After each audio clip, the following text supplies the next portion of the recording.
G20 GTV में मुजाहिर वेलवी आपको खुशामदीद कहता है। और आज ज़रा गुफ्तगू हम कौमी सियासत से हटकर ज़रा अपने अड़ोस पड़ोस और आलमी ख़ासतौर पर बैनुल-अक़वामी हालात के हवाले से करेंगे कि माशी तौर पर जो बदहाली हुई है हालिया दिनों, हालिया महीनों और उसके बरसों में, उसका मजमूई तौर पर आलमी दुनिया में हम पर असर पड़ा है। आज हम उन मुल्क में शामिल हैं कि भारत जैसा मुल्क जो अपनी आबादी, अपनी गुर्बत की वजह से इंतहाई निचली सतह पर था, वहाँ G20 यानी उन वो ममालिक जिनकी जो 20 बड़े मईशत वाले ममालिक हैं, वहाँ कॉन्फ्रेंस होती है और पाकिस्तान उसमें शरीक नहीं होता। किस तरीके से एक एग्रेसिव फॉरेन पॉलिसी के ज़रिए G20 के ज़रिए हिंदुस्तान ने माशी मैदान के हवाले से ख़ास तौर पर चाइना को काउंटर किया है, आलमी दुनिया में अपना मकाम बनाया है। उससे यकीनन सिर्फ उसको क्रिटिसाइज़ करके, उस पर तनकीद करके, उस पर जो जिसे कहते हैं कि तब कोई भी लफ्ज़ में इस्तेमाल ऐसा नहीं करना चाहता, लेकिन इससे नहीं, इसका जवाब अपनी माशी खुशहाली, इस्तेहकाम, जिसके साथ सियासी इस्तेहकाम भी ज़रूरी है, उससे ही हो सकेगा। यकीनन वज़ारत ख़ारजा के बाबुओं के लिए ये एक बहुत बड़ा लम्हा फ़िक्रिया है G20 का होना, जिसमें अमेरिका तो था ही, लेकिन हमारे ब्रादर इस्लामी मुल्कों ने भी इसमें बड़ी पैमाने पर शिरकत की। और ऐसा लग रहा था कि जैसे हमारे सबसे करीबी दोस्त मुस्लिम मुल्क सऊदी अरब तो को-होस्ट यानी शरीक मेज़बान हैं। और जो अभी आप माहिदा भी आपने देखा होगा कि हिंदुस्तान, सऊदी अरब और इंडिया के दरमियान कुछ $100 अरब का सिर्फ अभी हाल ही में बायलैटरल मुआहदे हुए हैं तिजारती। और जैसे मैंने कहा कि रवायती ब्रादर मुस्लिम ममालिक के रवैये में सरदमोरी नज़र आ रही है, निगरानों के पास वक्त कम और फैसले बड़े करने हैं। उससे भी बढ़कर ये कि क्या निगरानों की निगरान हुकूमत की अपनी कोई खारजा पॉलिसी है।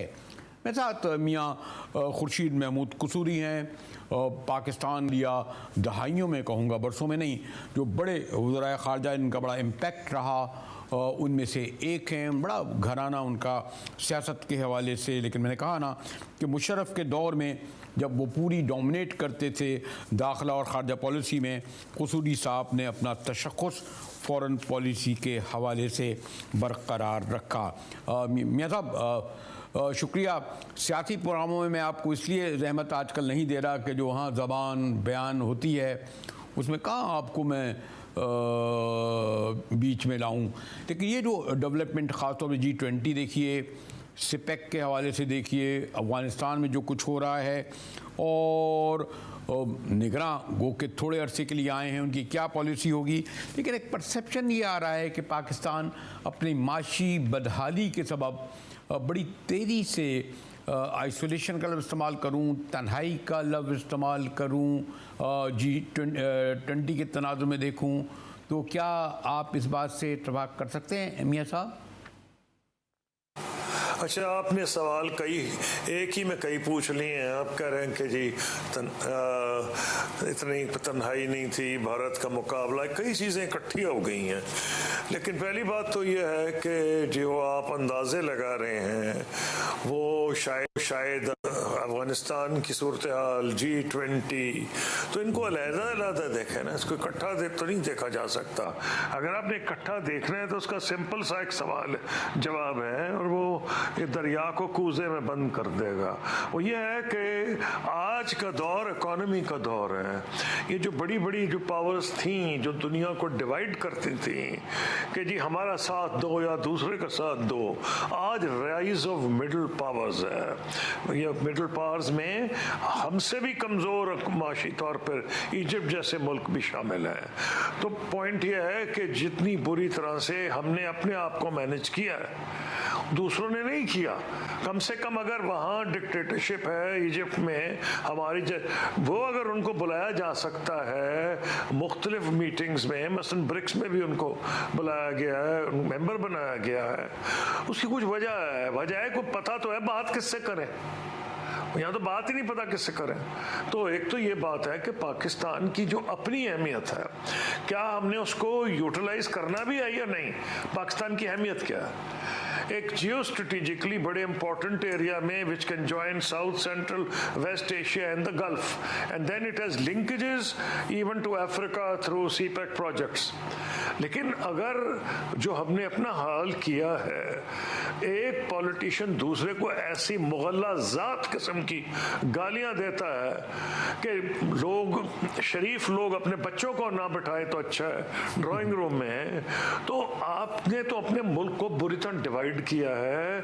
इतनी नफरत है एक दूसरे के साथ लोगों को कि अब तो वो नफरत देहातों तक चली गई है। अगर आप देखें, अमेरिका तो एक इकोनॉमिक जायंट है, लेकिन उसकी पोजीशन खराब हो गई है क्योंकि अंदरून मुल्क वो डिवाइड हो चुका है। इतनी नफरत है अमेरिका में लोगों को एक दूसरे से।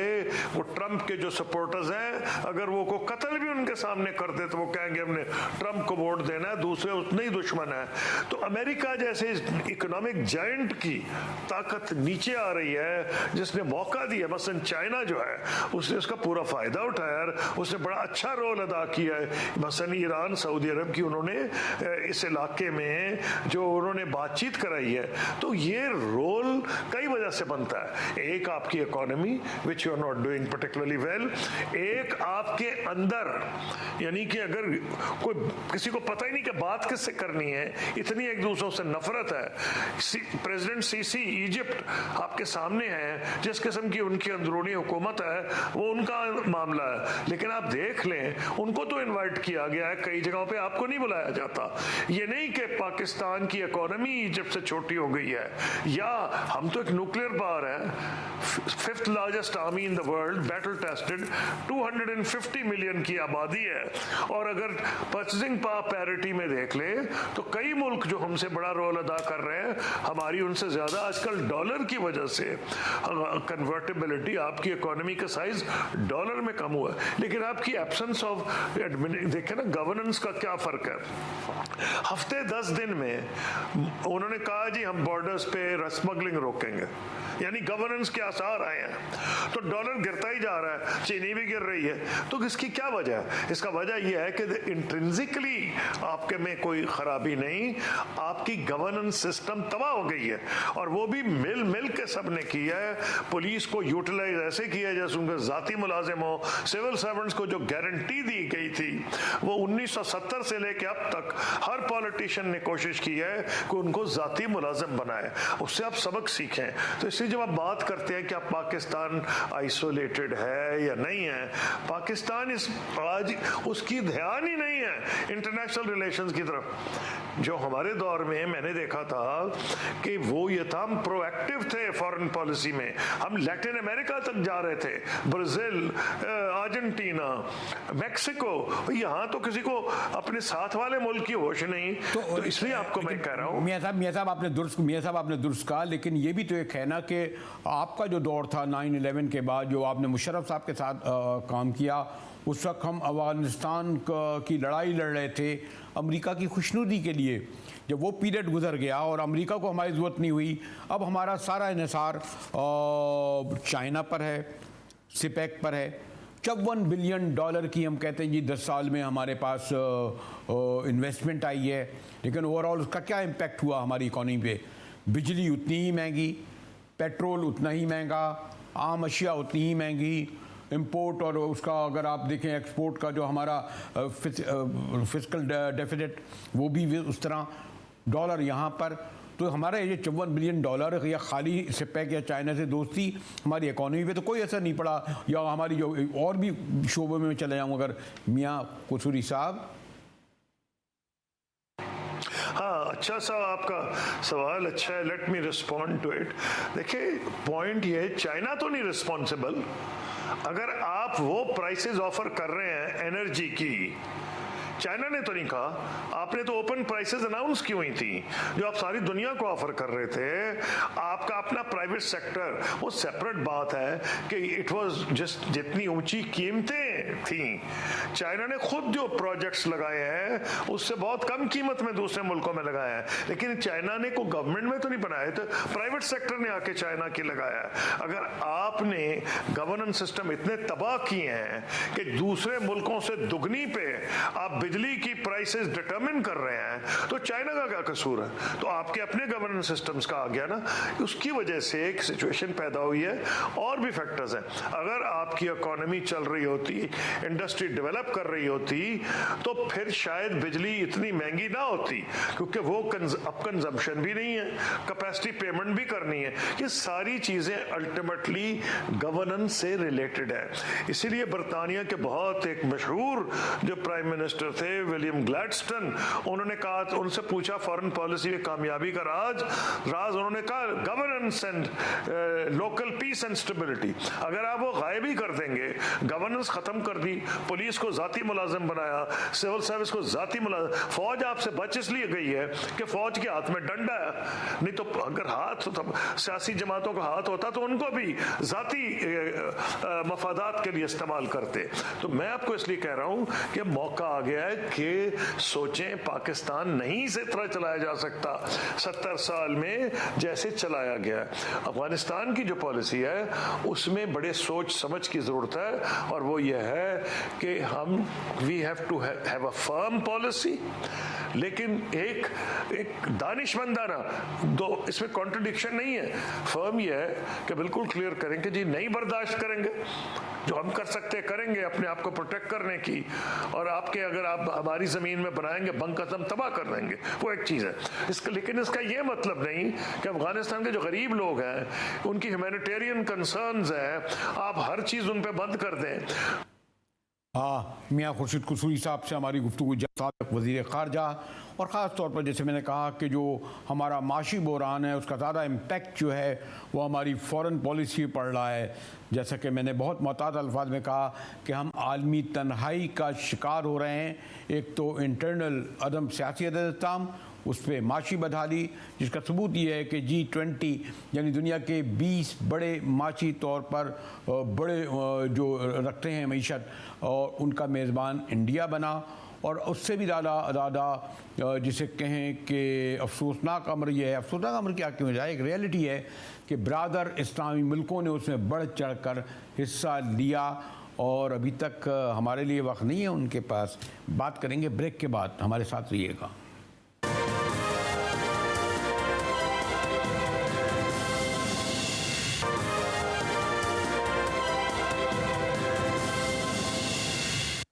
GTV में एक बार फिर मुजाहिद बिल्ली आपको खुशामदीद कहता है। ब्रेक से पहले हमारी गुफ्तगू हो रही थी मियाँ खुर्शीद महमूद कुसूरी से, साबिक़ वज़ीर ख़ारजा, उससे ज़्यादा पॉलिटिशियन रहे, बड़ा सियासी घराना, और ख़ास तौर पर 9/11 के बाद जो कौमी बैनुल-अक़वामी तब्दीलियाँ आईं उसमें मियाँ साहब ने as a foreign minister Musharraf साहब के बड़ा अहम किरदार अदा किया। ये सब चलें, इन सबको छोड़ें, आज से अगर हम गुफ्तगू शुरू करें कि ये निगरां गवर्नमेंट आई है, बज़ाहिर 90 दिन नहीं, अब तो वो कह रहे हैं कि 120 दिन के लिए, 6 माह के लिए। मतलब ये कि मईशत के इस्तेहकाम के लिए सियासी इस्तेहकाम ज़रूरी है। अब कहते हैं सियासी इस्तेहकाम के लिए इलेक्शन ज़रूरी हैं। अब इलेक्शन जो हैं वो 6 माह में होते हैं नहीं होते हैं, ये भी एक सवालिया निशान है। तो ये जुड़ी हुई चीज़ें हैं, इसलिए हम मुस्तक़बिल में पाकिस्तानी मईशत में बेहतरी का अंदाज़ा किस तरह लगाएं या किस तरह तवक्को रखें मियाँ साहब? जवाब भी सिंपल है, हम जान के रेटरिक में पड़ जाते हैं, दोनों साइड हैं। यस, पॉलिटिकल स्टेबिलिटी एसेंशियल है, इसमें तो कोई दो राय नहीं, और लेकिन पॉलिटिकल स्टेबिलिटी का ये तो मतलब नहीं कि पार्टीज आए प्रोग्राम ही कोई ना हो। हर पार्टी के हम 90 दिन में ये कर देंगे, क्यों, किस लिए? भाई दे, प्रोग्राम दे। बरतानिया में, यूरोप में तमाम पार्टीज अपना एक प्रोग्राम तो देती हैं।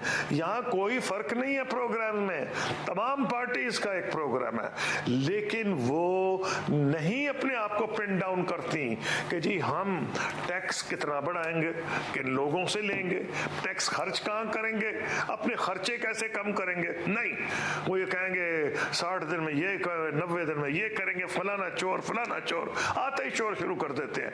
तो election is the key to stability. लेकिन अगर पॉलिटिशियंस ने उसके बाद प्रोग्राम कोई नहीं देना और आपको भिखारी बना देना है, तो फिर आप इलेक्शन 200 मरतबा कता लें, कुछ भी नहीं होगा। तो मैं आपको इसलिए कह रहा हूं, इलेक्शन होने चाहिए, टाइम पे होने चाहिए, लेकिन पार्टीज को भी ये सबक सीखना चाहिए। देखें, आपको तुर्की का आपके सामने एग्जांपल है। तुर्की के, बल्कि कहा यह जाता था पाकिस्तान आर्मी अपने आप को टर्किश मॉडल को देखती है। हालांकि तुर्की की फौज की बहुत बड़ी पोजीशन थी तुर्की में, उसने लड़के आजादी ली थी, और अतातुर्क मॉडर्न टर्की के बानी समझे जाते हैं। तो उसमें पॉइंट ये था कि उनका भी जो आर्म्ड फोर्सेस का रोल था बहुत पावरफुल था। वो कर्टेल कब हुआ? जब प्रेसिडेंट अर्दोआन ने इकोनॉमिक डेवलपमेंट की। जब एक दफा उन्होंने कर ली तो किसी जर्नैल की मजाल नहीं थी, जब हुआ तो उन्होंने सड़कों पर निकल के लोग उनके लिए निकल आए। और भाई कुछ परफॉर्म करेंगे तो होगा ना।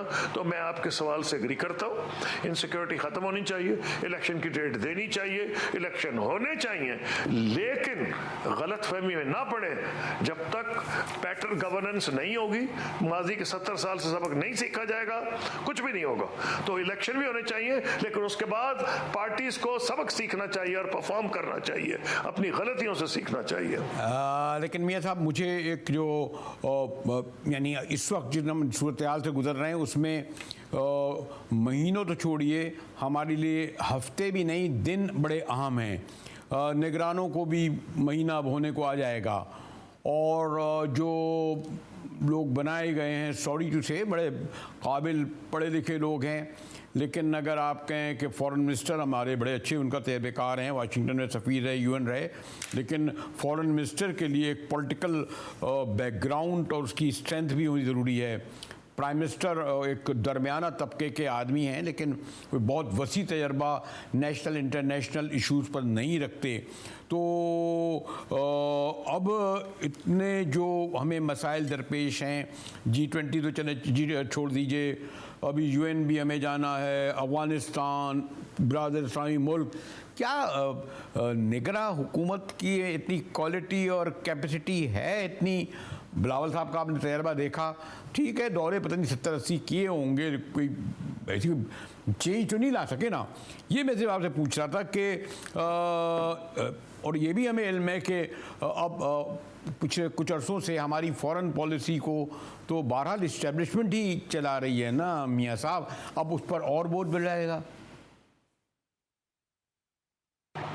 देखिए, ये एक केयर टेकर गवर्नमेंट है, ये आपके कॉन्स्टिट्यूशन में गुंजाइश है। केयर टेकर गवर्नमेंट का एक पीरियड लिमिटेड है, इसलिए मैं समझ रहा हूं कि इलेक्शन जल्दी होने चाहिए ताकि एक ऐसी गवर्नमेंट आए जिसको बैकिंग हो। लेकिन मैं यहां फुल स्टॉप नहीं लगाता, मैं कहता हूं उसके बाद परफॉर्म करना पड़ेगा। अभी तक नहीं परफॉर्म किया। जो पार्टीज आ रही हैं एक दूसरे का ब्लेम करती हैं, आप उनकी तकरीरें देख लें पिछले 20-25 साल में। पहले तो फाइनेंस मिनिस्टर आके दूसरे गवर्नमेंट को गाली देता, पहला काम करता है तबाह करके चले गए, ये हुआ वो। होता क्यों है कि करते कुछ नहीं, सिर्फ लोगों के लिए इतने % ग्रो कर लिया, कोई प्लानिंग कमीशन को मजबूत नहीं किया, वीक कर दिया। कोई जहां हमारी कॉटन होती थी वहां शुगर होने लगी, जहां हमने ये करना था कि जी प्लानिंग कमीशन और आपकी कुछ स्ट्रैटेजी होती है फॉरेन पॉलिसी में, जीरो कर दिया, एड हॉकिज्म आ गया है। ये जब तक आप वापस गवर्नेंस स्ट्रक्चर्स पे नहीं जाएंगे और आप ऐसे नहीं सोचेंगे, जिन मुल्कों ने तरक्की की है, मैं आपको राज दे देता हूं, आपसे पीछे से आगे निकल गए, उनका एजुकेशन प्राइवेट स्कूल्स में नहीं, एजुकेशन सरकारी स्कूल में, क्योंकि वहाँ, लेकिन मैं तो उस पर भी कहूँगा कि भाई एजुकेशन बेकार है अगर वो आपको इसके केपेबल ही नहीं बना रही कि अगर आपने पढ़ के गिरजाघरों पे हमले करने हैं तो आपको समझना पड़ेगा कि हमने क्या पढ़ाया है। अगर आपके घरों के बाहर गंद के अंबार लगे हैं और आप एजुकेशन सिस्टम में उनको बता ही नहीं रही इकोलॉजी के बारे में, एनवायरनमेंट के बारे में, तो आपको सीरियसली क्वेश्चन करना पड़ेगा। कुछ जब मैं निगरां का बात कर रहा था और मैं आपसे ये भी जानना चाह रहा था कि मसला महीनों का नहीं, अब तो हफ्तों नहीं दिनों का रह गया है। अब अगले हफ्ता 10 दिन बाद यूएन में जाना है हमें, सलामती कौंसिल का इजलास जो सितंबर में हमेशा होता है। सुना है प्राइम मिनिस्टर साहब जा भी रहे हैं, हाई प्रोफाइल डेलीगेशन सारी दुनिया के पास जाएंगे। हमारे पास देने को क्या है? हमारे प्राइम मिनिस्टर तो कह चुके हैं ना, हमें देखते ही कहते हैं कि नाक रगड़ने आ गए, भीख मांगने आ गए IMF के पास। तो इस वक्त जो हमारे सूरत हाल जो है वो क्या है, यानी हमारे जो मैंने कहा ना कि जो निगरां जो हैं क्या लेकर जाएंगे, कितने बायलैटरल मीटिंग्स जो हैं हमारे वजारत ख़ारजा के बाबुओं ने रख दी हैं, तो है बड़ा इम्पैक्ट होगा ना अगर हमारा प्राइम मिनिस्टर वहाँ तकरीर करे और हमारा वहाँ कोई एक कौमी हैसियत से हमारा प्रोग्राम रख सके, हमारी मुश्किलात का तज़किरा कर सके। कसूरी साहब जी, इसका मैं जवाब दे देता हूँ।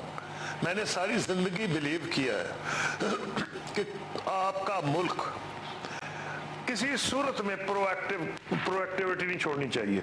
आजकल इतने खराब हालात हैं कि आपका वैसे आपको मुल्क में मिलने बड़े कम लोग आते हैं। इसका ये मतलब नहीं कि वो पाकिस्तानी आवाम से मायूस हो गए हैं या पाकिस्तान को उन्होंने राइट ऑफ कर दिया है, लेकिन कोई नहीं समझता कि भाई इससे आगे को खास फायदा है। तो अगर आपकी गवर्नमेंट इस वक्त घर में हाथ पे हाथ रख के बैठ जाए, आपको कितने नफलों का फायदा है? और भाई सिक्योरिटी काउंसिल में जाएंगे तो 10 बंदों को मिल ही लेंगे ना, तो नुकसान क्या उसका हो जाएगा? मुझे नहीं समझ आई। कोई अगर मुझे आके समझा दे क्या लॉन्ग टर्म कमिटमेंट तो नहीं करेंगे और पाकिस्तान का केस ही समझाएंगे ना, यही बताएंगे ना कि फ्लड आ गए थे, हमारा बड़ा नुकसान हो गया था, आप लोगों ने वादा किया था, क्लाइमेट कॉन्फ्रेंस हुई थी, आप क्यों नहीं उस हमारी मदद कर रहे? तो इसमें नुकसान क्या है? मुझे कुछ समझा दे तो मान जाऊंगा। ये एक रिटोरिकल सा सवाल है। मैं बिलीव करता हूं हर वक्त प्रोएक्टिव रहना चाहिए। पाकिस्तान को जब मैं फॉरेन मिनिस्टर था, अगर मैं कहीं नहीं जाता था तो मिनिस्टर स्टेट जाते थे, हम कोई कॉन्फ्रेंस नहीं छोड़ते थे। शुक्रिया कसूरी साहब। शुक्री साहब का कहना था कि हमें एक्टिव होना चाहिए, यूएन की कॉन्फ्रेंस में भी जाना चाहिए, लेकिन प्रोएक्टिव वही होंगे ना जिनके पास कुछ लेने और कुछ देने के लिए हो और उनकी पर्सनैलिटी का कोई इम्पैक्ट भी हो। ब्रेक के बाद आएंगे तो गुफ्तगू करेंगे डॉलर जो हमारी सारी मुसीबतों का, महंगाई का सबब बन गया है, अचानक उड़ान के बजाय वापसी की तरफ शुरू हो गई है। मिलते हैं एक ब्रेक के बाद।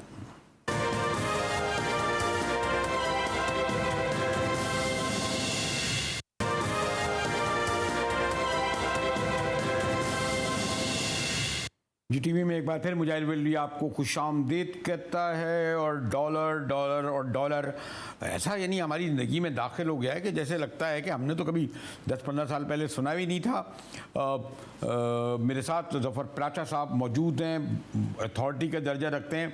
प्राचा साहब, ये जो मैं कह रहा था कि डॉलर भाई ये रह गया था कि वो जो आमतौर पर जो गाड़ियों के सामने पहले कहते थे ना, कोई 1 पैसे का सवाल है, 1 रुपये का सवाल है, अब ये कहना रह गया था $1 का सवाल है। इतनी अहमियत इख्तियार कर गया था ना हमारे यहाँ डॉलर। बिल्कुल ऐसे ही है, डॉलराइजेशन इतनी हो चुकी है कि डॉलर ही हो गया हर तरफ। ठीक है। अच्छा, अब मैं ये तो खैर मैंने लाइटर वे में कहा कि पहले मैं बखाला इतना लाइफ में इन्वॉल्व नहीं था आम लोगों की। बहुत लोग जो सफ़र करते थे तब उनका ख्याल आता था। अब लोगों ने कहा नहीं जी, वो घर में पैसे रखो तो डॉलर में, अगर कुछ बचाना है तो डॉलर में, पहले सोने में डाला था। वो तो चले एक पुरानी बात हो गई। आज अभी इसी वक्त प्राचा साहब, अगर मैं अपने ऑफिस से या घर से निकलूं तो क्या मुझे करीबी दुकान से डॉलर जो प्राइस आप बता रहे हैं यानी 300 या 302 पर दस्तयाब हो जाएगा? जी बिल्कुल हो जाएगा। दस्तयाब है और बल्कि खरीदार ना होने के बराबर है क्यों हमारे पास। क्यों खरीदार वो नहीं है? इसलिए देखिए एक इंसानी नफ्सियात है कि जो चीज जब ऊपर की तरफ जा रही होती है तो लोग उसके पीछे भाग रहे होते हैं, और जब वो नीचे की तरफ जा रही होती है तो फिर लोग उससे जान छुड़ा रहे होते हैं, चाहे वो डॉलर हो, चाहे वो स्टॉक हो, प्रॉपर्टी हो, गोल्ड हो, कुछ भी हो। तो यही सूरत इस वक्त अचानक से जो सेंटीमेंट से वो चेंज हुए हैं कि जो 335 का डॉलर था वो आज 300 रुपए में कोई लेने वाला नहीं है। लेकिन मुझे बेटा साहब ये मालूम करना है कि अभी मैं पढ़ रहा था डॉलर साहब, वो डार साहब कह रहे थे कि अभी मैं जहाज में बैठा नहीं था कि डॉलर नीचे आने लगा, पता नहीं नीचे आया ऊपर आया। ये जो अभी आपके एक बरादरी के मलिक साहब ने फरमाया है कि 4 दिन में हमने $40 मिलियन सरेंडर किए हैं। अगर लफ्ज़ सरेंडर पर्टिकुलर शायद अगर मैं और करूं तो सरेंडर तो वही होते हैं कि यानी गोया कि वो उनके पास यानी रखे हुए थे और उन्होंने सरेंडर कहाँ किए, क्या इसके मानू मैं लूँ इसको, जरा ये बताइए। ऐसा है, रखे हुए नहीं थे, हमारे पास इनफ्लोज नहीं आ रहे थे, और जो स्मगलर्स और जो ग्रे मार्केट है ना, वहां पे ये सारा डॉलर जा रहा था। जो हमारे इनफ्लोज थे, जो हमारे पास काउंटर्स पे आते थे, वो लोग ग्रे मार्केट में चले गए थे हमारी गलत पॉलिसीज की वजह से। ठीक है जनाब। तो वो जब क्रैकडाउन किया चीफ ऑफ आर्मी स्टाफ ने और उनकी टीम ने, तो वो सब लोग या तो पकड़े गए उनमें से कुछ लोग, और कुछ लोग उसमें से गायब हो गए। तो इस वक्त प्रैक्टिकली ग्रे मार्केट या हवाला मार्केट एग्जिस्ट नहीं करती चंद दिनों से। तो वो इनफ्लोज हमें आए और हमने वो सरेंडर किए। सरेंडर मींस कि हमने इंटर बैंक में सेल किए। ठीक। तो $4 मिलियन बिल्कुल दिए, और काफी दिनों के बाद हमारी तरफ कोई इनफ्लोज आए और उसको हमने दिए। और अगर यही सूरत हाल रही तो आने वाले दिनों में भी हम लोग, मैं समझता हूँ कि कोई 50-60 मिलियन $100 मिलियन और दे पाएंगे। सॉरी 40 मिलियन डॉलर हमने दिए। जी जी 4 नहीं 40 मिलियन। और इस हफ्ते लगता है कि हम 100 से लेकर $150 मिलियन इंटरबैंक में सेल कर पाएंगे इंशाल्लाह। लेकिन ये मुझे कि जो हमने सुना था कि आप अफगानिस्तान से रुक गया, कहते थे एक अफगान $10,000 पर डे लेके जा रहा था, गालिबन 4-5 हज़ार लेके जा रहे थे होंगे कम से कम, कोई 10,000 कह रहे थे, क्या वो रुका है? जी बिल्कुल रुका है, बिल्कुल रुका है। बॉर्डर बंद किया गया, सील किया गया है, और उसकी वजह से मेरी बात में, अपनी बात में की दलील में कहना चाहूंगा कि अफगानी करेंसी 10% गिर गई 4 दिन के अंदर, क्योंकि सारा डॉलर ही यहीं से जाता है। अफगानिस्तान जो अपनी फॉरेन एक्सचेंज की जरूरत है वो हमसे ही पूरी करता है। और जब हमने बॉर्डर बंद किया तो आप देखिए कि दोबारा से वहाँ गड़बड़ शुरू हो गई है। इवन देन उन्होंने जो गिलगित बल्तिस्तान में, चित्राल में गड़बड़ शुरू कर दी, पहली दफा हुआ है। और वहाँ पे टीटीपी वालों ने वहाँ पे हमला किया हमारी फोर्सेस के ऊपर, जो कि आज तक वहाँ पे हमने कभी नहीं सुना कि कोई गड़बड़ हुई हो। क्या प्राइस, अब क्या ख्याल है कि इस वक्त हमारे पता नहीं फॉरेन रिजर्व 5 या 6 बिलियन डॉलर पता नहीं इतने बता रहे हैं, और जिस तरीके से हमें उम्मीदें थी IMF के बाद उस तरह नहीं हुई, ज़रा थोड़ी सी सर्द मोहरी है। किस तरीके से भारत की तरफ आपका सऊदी अरब जद्दा गया है, $100 बिलियन के वो बायलैटरल करके गए हैं, वो तो खैर फॉरेन पॉलिसी का ताल्लुक़ है। लेकिन आपके ख्याल में पाकिस्तान के अंदर हमारी अशराफिया के पास 20-25 अरब डॉलर मौजूद होगा? जी बिल्कुल होगा, मैं आपसे फुली एग्री हूँ। और ये जो 20-25 बिलियन डॉलर है ये मोहतात अंदाजा है, ठीक है जी, इससे ज्यादा भी हो सकते हैं। 20-25 बिलियन डॉलर कंफर्म है हमारे पास है। अब हमें ये कोशिश करनी है कि उसको हम नेशनल इकोनॉमी का हिस्सा बनाएं, बजाय हम लोगों को डराएं कि हम जी लॉकर बंद कर रहे हैं, तोड़ रहे हैं, ये कर रहे हैं, या ये पकड़ धकड़ कर रहे हैं। हमको उनको इत्मीनान देना है और उनको कोई रास्ता देना है कि वो अपने डॉलर्स को बैंकों में जमा करा सके। अगर आपकी इतनी अशराफिया यानी आवाम फ्रेंडली होती, मैं अभी कहीं पढ़ रहा था कि 18,000 अरब रुपए की ये मरात ले जाते हैं ये लोग। आपका ये जो जिसमें MNA, MPA, मिनिस्टर, इंडस्ट्रियलिस्ट, यानी हम मरात दे रहे हैं इनको। आपने पढ़ा नहीं क्या 38 करोड़ बिजली मुफ्त ये लोग ले रहे हैं। ये हमारे मैं आपकी जी बात से मुत्तफिक हूँ। 17.4 बिलियन डॉलर की सालाना हम मराद देते हैं। 17.4 बिलियन डॉलर्स पर एनम। जो आप कह रहे हैं वही मैं कह रहा हूँ। तो आप कह रहे हैं, मैं भी ये कह रहा हूं, तो फिर पकड़ते क्यों नहीं है इस्लामाबाद वाले ने? ये पकड़ना तो दूर की बात है, ये इनकी अगर मराहत आधी कर दें तो बहुत फर्क हो जाएगा। पकड़ना क्या है, तो हुकूमत के हाथ में है कि उनकी आप मराहत कम से कम आधी कर दें, ठीक है? तो आपको कर्जा कम से कम नहीं लेना पड़ेगा और फर्दर आपको आगे कर्जा देने की पोजीशन, कर्जा उतारने की पोजीशन में आप आ जाएंगे। तो अभी जो चंद इकदाम किए हैं उससे गालिबन 20-25 हज़ार का फर्क पड़ा है। आपके ख्याल में 1, 2, 3 क्या तजवीज़ देंगे, या आपसे बुलाया होगा, अभी शायद गुफ्तगू होगी गवर्नमेंट सतह पर आप लोगों से भी या इंडस्ट्री से भी, कि जिसके सबब वो अपनी असल, मेरा ख्याल में शायद $250 तक अगर आ जाए तो we will be quite satisfied. अगर यहाँ तक आ जाए तो इस वक्त सेटिस्फाई तो हम नहीं होंगे, लेकिन हो बहुत अच्छा जाएगा, ठीक है जी।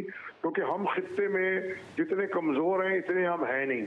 हमारे जो फाइनेंशियल जो फिगर्स हैं वो इतने बुरे नहीं है जितनी हमारी हालत खराब बना दी गई है। अगर मैं क्विक आपसे पूछ लूं कि फौरी तौर पर जो सबसे ज़्यादा अहम ज़रूरत है लोगों की वो है पेट्रोल। पेट्रोल से फिर आपको पता है कि नकलो अमल में फ़र्क पड़ता है, अशिया ज़रूरत में पड़ता है, क्या इसकी भी कम होने की उम्मीद है? अगर डॉलर एक माकूल हद तक कम होता है, कम से कम इंटरबैंक के अंदर, अभी तो ग्रे मार्केट में कम हुआ है, अगर इंटरबैंक के अंदर कम होता है कम से कम 25 रुपए, तो लाजमी पेट्रोल पे हर चीज पे फर्क आएगा। और कम होने के बाद आपके तवज्जो से बात कहना चाहूंगा कि वो मुस्तकिल बुनियादों पे कम हो। ये ना हो कि कम हो तो फिर वापस हो जाए, क्योंकि हमारा ट्रैक रिकॉर्ड ये है कि हमने जितने कम किए उससे डबल ऊपर वापस किए हैं। लेकिन इस दफा जो आर्मी चीफ साहब ने बातें की हैं कारोबारी लोगों से और जो एतमाद दिया और जो उनका अज़म नजर आता है, उससे ये लगता है कि ये कंटिन्यूशन रहेगी। एक लाइन के जवाब फौरी, अगर कोई एक्सचेंज अगर मुझे $500 ना दे तो कहाँ कंप्लेन करूं? मुझको करें, मेरे पास से ले लें। 500 क्या 5 लाख भी मिलेंगे इंशाल्लाह। नहीं, आपके बाद ही मैं तो कंप्लेन का कर रहा है। शुक्रिया जफर पाशा साहब, मैं एक अथॉरिटी का दर्जा रखते हैं डॉलर के हवाले से। कहना है कि डॉलर अब दस्तयाब हैं, 500 नहीं $5000 भी दस्तयाब हैं। इसी के साथ ही GTV से मुजाहिद वली को इजाज़त दीजिए।